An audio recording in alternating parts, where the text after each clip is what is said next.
The lore of Terminal World keeps getting bigger because in the OCG we got Terminal World 3 announced, and with it come of course new support waves for old archetypes, so let's dive right into it. First of all, we look at some new Constellar and Tellarknight support, and the first card we look at is Constellar Caster, a level 4 light fairy monster with 1700 attack and 600 defense, and the effect that if this card is summoned you can special summon a Constellar monster from your deck except itself. Also you can special summon from the extra deck for the rest of this turn except light and dark monsters. Also a Constellar Xyz monster that has this card as material against the following effect. Once per turn, when your opponent activates a spell card or effect, quick effect, you can detach 2 Xyz materials from this monster, and if you do, negate that effect, and if you do, destroy that card. So Extender and Spell Negate seems pretty decent to me. Next up is Tellarknight Signion, a level 4 light warrior monster with 1500 attack and 1000 defense. This card is always treated as a Constellar card and has the effect that if it is summoned, you can add a Tellarknight or Constellar monster from your deck to your hand. You can also target another light monster you control and increase its level and discards by 1.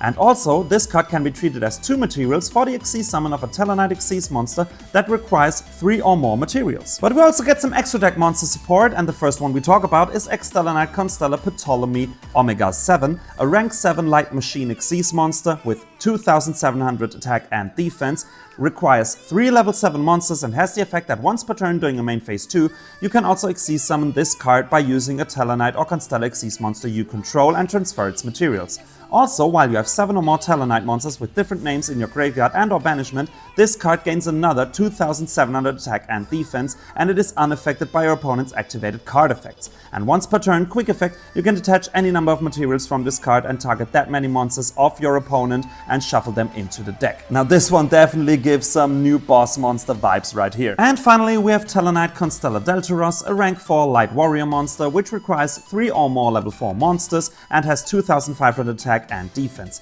And it has the effect that your opponent can target rank 5 or higher Tellarknight and Constellar Xyz monsters you control with card effects. Also, once per turn, you can detach a material from this card and add a Tellarknight or Constellar monster from your deck to your hand. Then, immediately after this effect resolves, you can normal summon a light monster. And if this card is sent to the graveyard, except from the field, you can special summon a Tellarknight or Constellar monster from your hand or banishment. But before we finish for today, I also want to show you a new card announced for the Chronicles deck, The Fallen and the Virtuous, and it is a quick spell called The Fallen and the Virtuous. This card has the effect that it is always treated as a branded and Dogmatika card, and it has the effect that you can activate one of these effects. You either send a monster that mentions Fallen of Albaz from your extra deck to the graveyard, target a face-up card on the field and destroy it, or if you have an Ecclesia monster in your field or graveyard, you target a monster in either graveyard and special summon it to your field. As always, let me know what you think about those cards down in the comments. Don't forget to like and subscribe, and until next time, have a good one.